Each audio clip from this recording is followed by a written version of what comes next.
Hello student, welcome to Curious Learner. मैं आज आप लोगों को एक अपडेट देने वाली हूँ।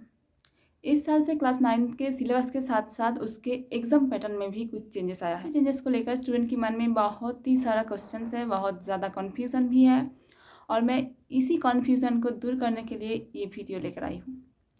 और ये वीडियो स्किप मत करना क्योंकि आपको जो कन्फ्यूज़न है उसी कन्फ्यूज़न आपको पूरा का पूरा दूर हो जाएगा। अगर आपको इस वीडियो अच्छी लगे तो लाइक, शेयर और सब्सक्राइब करते रहना। चलो शुरू करते हैं, लेट्स स्टार्ट। इस साल से क्लास 9 के सिलेबस चेंज हो चुका है, वो तो आप सभी लोग जानते ही हो, लेकिन उसके साथ साथ एग्ज़ाम में भी चेंजेस आया है। ये चेंजेस क्या है, किस तरीके से है, इसी को लेकर बातें करेंगे। कुछ दिन पहले एनसीईआरटी और सीबीएसई ने एक वेबिनार कंडक्ट किया था। उसी वेबिनार में एग्ज़ाम चेंजेस को लेकर पूरे डिटेल में बताया गया है और वो मैं बताऊंगी। तो इस साल से क्लास 9 में 2 एग्ज़ाम होंगे। एक नॉर्मल एग्ज़ाम जो पहले से होता है, आपके बोर्ड्स एग्ज़ाम, फाइनल एग्ज़ाम भी है वो, और उसके साथ साथ एक एडवांस एग्ज़ाम भी होगा। ये एडवांस एग्ज़ाम सिर्फ 2 सब्जेक्ट में होगा, पहला है मैथ और दूसरा है साइंस। मैथ एडवांस और साइंस एडवांस, और कोई भी सब्जेक्ट में ये एडवांस एग्ज़ाम नहीं होगा। सबसे ज़्यादा जो क्वेश्चन है स्टूडेंट की वो ये है कि ये एग्ज़ाम क्या सभी स्टूडेंट के लिए मैंडेटरी है। तो मैं बता दूं कि ये एग्ज़ाम मैंडेटरी नहीं है फॉर ऑल स्टूडेंट।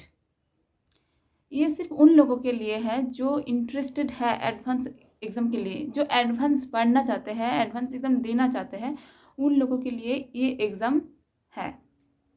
अगर आप इंटरेस्टेड नहीं हो तो आपको ये एग्ज़ाम देने की कोई भी ज़रूरत नहीं है। तो आप लोगों का ये क्वेश्चन रहेगा कि अगर ये एग्ज़ाम मैंडेटरी नहीं है तो कंडक्ट किया क्यों जा रहा है। तो ये एग्ज़ाम कंडक्ट किया है तो सीबीएसई वालों ने कुछ सोच के ही किया होगा, अच्छे ही सोचा होगा।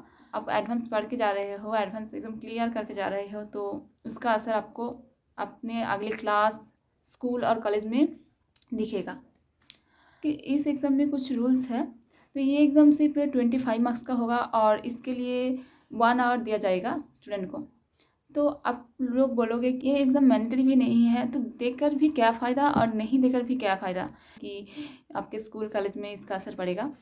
लेकिन इसके अलावा क्या क्या होगा, क्या इसका रिजल्ट आपके फाइनल मार्क्स के साथ ऐड होगा या फिर नहीं होगा, उसको मैं क्लियर करती हूँ।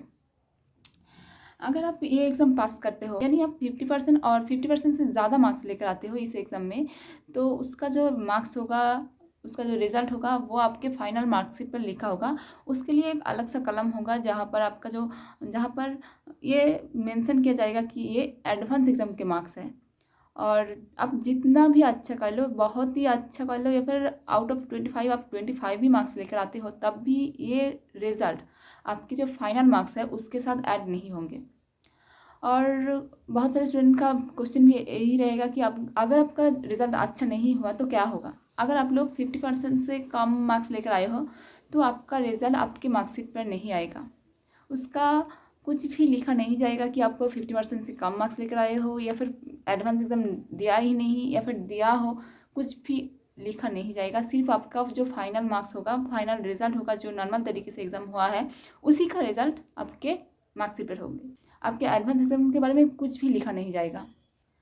और इसके लिए क्या क्या पढ़ना पड़ेगा, कितना पढ़ना पड़ेगा, इसके बारे में सीबीएसई अपडेट कर देंगे उसके ऑफिशियल वेबसाइट के ऊपर कि कितना पढ़ना है, क्या क्या पढ़ना है ये एडवांस एग्ज़ाम देने के लिए।